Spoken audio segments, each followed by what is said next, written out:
place à notre seconde table autour de la biodiversité marine. Nous avons le plaisir d'accueillir Marianne Aymar sur notre super plateau du Spot, directrice de l'école de la mer. En visio et par Zoom, nous aurons Julien Chalifour, qui est le responsable du pôle mission et suivi scientifique. Tu l'as ton Zoom Réserve naturelle de Saint-Martin. Et Alexandra Lemoal, qui est chargée de mission tortue marine, elle, sur l'île de la Désirade avec son association Titet. On commence Julien, par... tu es là? Tu nous entends? Fait. Oui, bonjour, parfait, merci pour l'invitation. L'impossible n'est que temporaire. Merci. Alors Marianne, vous êtes directrice de l'école de la mer, on l'a dit, association pédagogique de l'aquarium de Guadeloupe. Très impliquée dans la préservation du milieu marin depuis 25 ans maintenant. Selon vous, quelle est aujourd'hui, j'ai envie de dire, la principale menace pour nos territoires insulaires? Alors en fait, c'est ce que je disais tout à l'heure, on est une toute petite terre entourée de 98% d'océan. Et actuellement, ce qui est le plus dégradé en mer et qui ne se voit pas, c'est qu'en fait 85% de nos récifs coralliens, qui sont notre première barrière naturelle face aux risques cycloniques, aux houles de tsunami, etc., c'est 80% de ces récifs sont dégradés. Et ça parle à personne, ça. Par contre, je vous prends la même image, version montagne. Imaginez que 85% du parc national soit détruit, qu'il n'y ait plus d'arbres, qu'il n'y ait plus de feuilles, qu'il n'y ait plus rien. Là, tout le monde dirait, mais c'est la catastrophe, il faut faire quelque chose, il faut agir. Le problème de ce qui se passe sous l'eau, c'est que c'est sous l'eau. Et qu'à l'époque des Amérindiens, ils regardaient la mer et la mer était bleue. Aujourd'hui, quand on regarde la mer, elle est toujours bleue. Dessous, par contre, on assiste à une vraie désertification des récifs coralliens. Et ces récifs, qu'est-ce que c'est? C'est juste l'habitat et le garde-manger des poissons et de toute la faune marine. Donc c'est une situation qui est effectivement très négative. Heureusement, il existe des solutions, et c'est aussi quand même l'objet avant tout de ce genre de débat, c'est de montrer qu'il y a des initiatives positives. Et dans toute la Caraïbe, depuis une quinzaine d'années, il y a des scientifiques, il y a des chercheurs, il y a des étudiants qui se mobilisent. Et la restauration corallienne, donc la réparation des coraux par rapport aux dégâts causés par l'homme, est en cours. On sait aujourd'hui cultiver du corail, on sait aujourd'hui capturer des petits œufs, des gamètes de coraux pendant les pontes annuelles, on sait les élever en laboratoire, on sait les remettre dans la mer pour remettre de la vie justement. Parce que quand on remet dans l'eau de l'habitat, on remet des maisons pour les poissons, je parle en termes très de vulgarisation, mais c'est le but. On remet des maisons, on remet du garde-manger pour les poissons et on relance derrière la filière pêche, la filière tourisme. Parce qu'il faut bien comprendre que sur une île entourée d'eau où les touristes viennent pour nos montagnes, nos rivières et la mer avant tout, si on a des lagons dépeuplés, des forêts en mauvais état, on a moins d'activités nautiques, on a moins d'attrait touristique aussi. Donc la mer est en Guadeloupe un petit peu le cœur de notre économie touristique et notre ressource de pêche, puisque les pêcheurs aujourd'hui, ils pêchent beaucoup moins qu'avant. Moi, j'ai réalisé un petit film il y a quelques années qui s'appelait Mémoire de pêcheurs, où on interviewait des pêcheurs qui avaient pêché il y a 50 ou 60 ans en Guadeloupe. Ces gens-là avec 2-3 casiers, 2-3 nasses. Aujourd'hui, chaque pêcheur a une centaine de nasses. Donc il faut imaginer à la fois les dégâts que ça cause en termes de ressources piscicoles qui est sortie de l'eau, et les dégâts de ces casiers, de ces filets qui, au fond de l'eau, vont racler les coraux, vont dégrader, etc., tout ce qu'il y a au fond de l'eau. Ce qui me permet du coup de rebondir sur le projet qu'on est en train de mener, l'école de la mer, et qui va voir le jour très prochainement. C'est un appel au projet qui avait été lancé par le ministère de l'Environnement en octobre dernier. Et l'idée, c'était de pouvoir collecter ce qu'on appelle les filets fantômes, c'est-à-dire tous les filets sous-marins, les casiers, les engins de pêche qui ont été perdus, cassés par les cyclones, puisque pendant chaque cyclone, les pêcheurs perdent énormément de casiers et de filets. Et l'idée, c'est de les géolocaliser sur certains sites de Guadeloupe, ceux où il y en a le plus, pour pouvoir, dans un deuxième temps, aller les récupérer avec des plongeurs scaphandriers qui vont sortir tout ça de l'eau. Parce qu'il faut comprendre, c'est ce qu'on voit aussi sur les images, c'est que des filets abandonnés au fond de l'eau, ça abîme, ça casse des coraux, des éponges, etc. Et ça va piéger des tortues, ça va piéger des poissons qui vont mourir là, qui ne seront jamais ni consommés ni pêchés. Donc nous, notre job, ça va être de repérer tous ces filets, tous ces engins, enfin tous non, parce qu'il y en a des centaines, mais C'est notre petite participation, notre petite goutte d'eau dans l'océan. Et faire en sorte que ces accidents ne se reproduisent pas. Je pense je fais un lien, c'est ça qui est vraiment extraordinaire. Hein. C'est assez rare d'avoir la terre et la mer en même temps. Ce que tu es en train de parler, d'économie régénérative. Et tout à l'heure, docteur Henry, il nous parlait également de cette terre recréer de l'habitat pour recréer de la vie. C'est exactement cette même logique. Il y a un très beau projet, nous on aime beaucoup en parler. Puis c'était intervenu à TEDx Pointe-à-Pitre. C'est le projet Caille en nous. Oui. Au sein, tu veux peut-être en parler, que tu dois bien connaître, alors, j'imagine. on le connaît parce qu'effectivement, moi je vais souvent plonger au Saintes et je surveille leur petit dôme qu'ils ont installé pour faire revenir des coraux. Alors c'est vrai que ça revient tout doucement, les coraux. Ça fait quand même 5 ans, je crois, qu'ils ont installé leur dôme et que sur ce projet, il y a très peu de coraux qui sont apparus naturellement. C'est pour ça que la culture corallienne pourrait se coupler avec leur projet, en fait, parce que nous, on utilise des dômes au large de Goyave, par exemple, sur lesquels on met déjà des petites boutures de coraux, des boutures qui ont quelques centimètres. Une bouture de corail, et je reviens encore à l'agroécologie, c'est comme beaucoup de plantes. Quand on coupe un plant de tomate, on le renforce. On peut faire des boutures avec. Les boutures de corail, c'est pareil, vous en coupez des petits morceaux. Le fait de les couper, ça leur donne un peu plus la pêche. Elles vont pousser plus vite et elles vont surtout être plus étoffées. Donc sur un dôme comme celui qu'il y a au Saintes, au départ, on aurait mis quelques petits morceaux de coraux qu'on aurait fixés dessus. Aujourd'hui, ils auraient vraiment grandi de manière importante. Ça aurait accéléré le processus, en fait, de manière naturelle. Ouais, j'en dis un dernier mot. Pourquoi j'aime vraiment beaucoup Caille en nous, c'est l'intention, en fait, que je trouve très belle.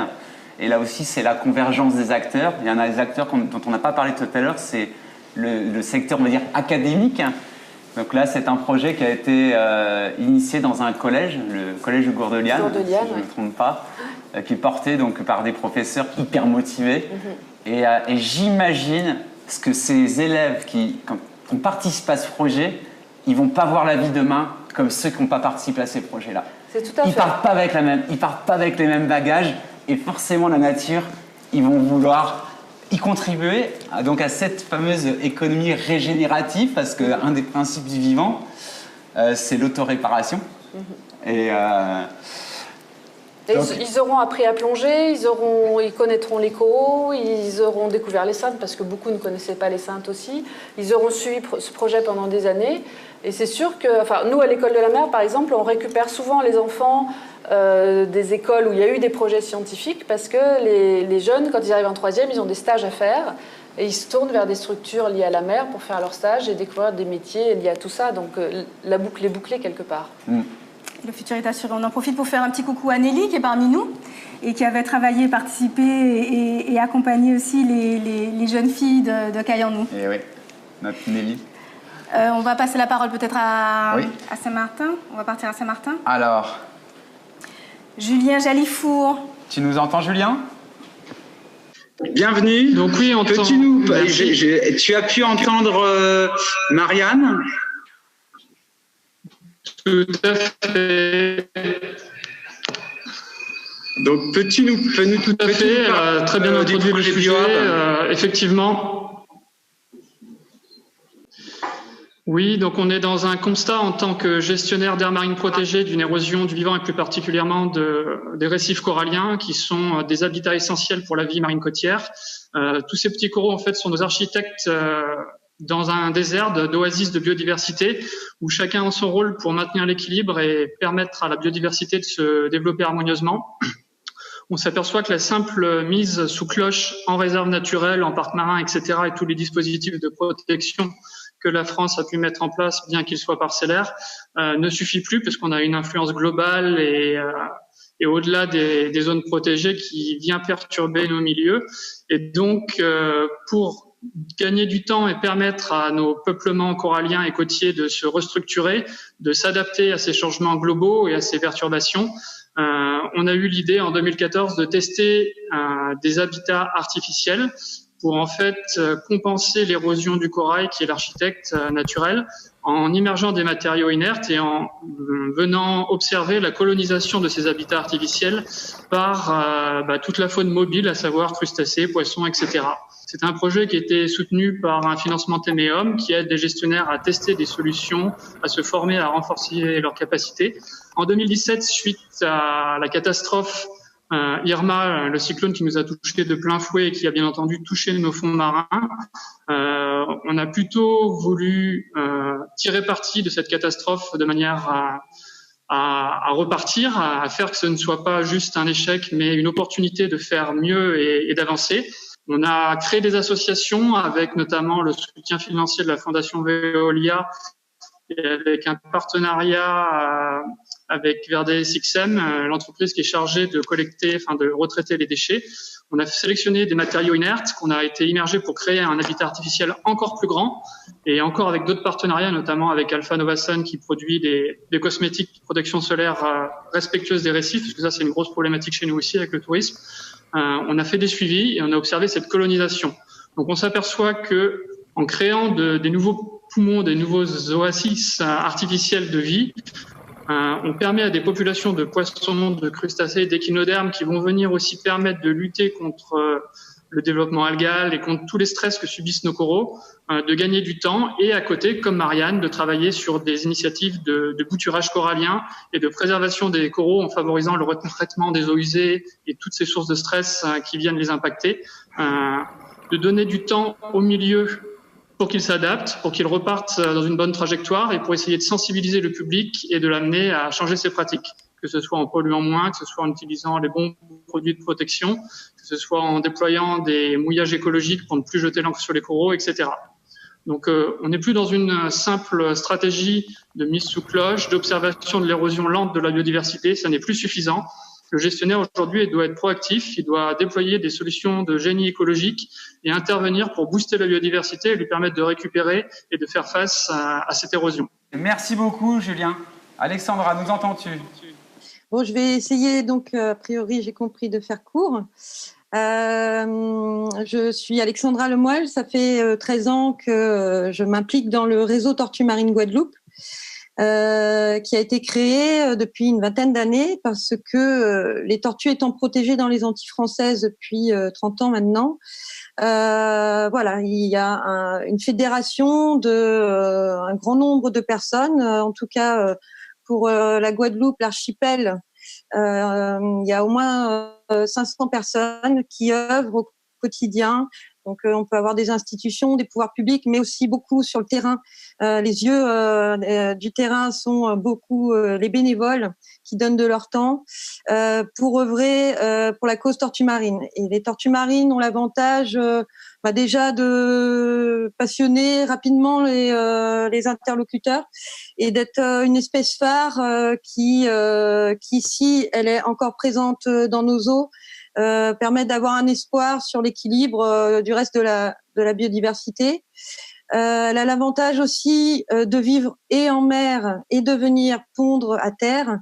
Donc, en la protégeant, on est bien obligé de faire attention à son habitat, donc les plages qui les accueillent, et ainsi que la mer où elle va vivre. Et en Guadeloupe, en tout cas, on a la chance d'avoir à l'année des jeunes tortues encore qui vont grandir, donc qui s'alimentent soit sur les herbiers, soit dans les récifs coralliens.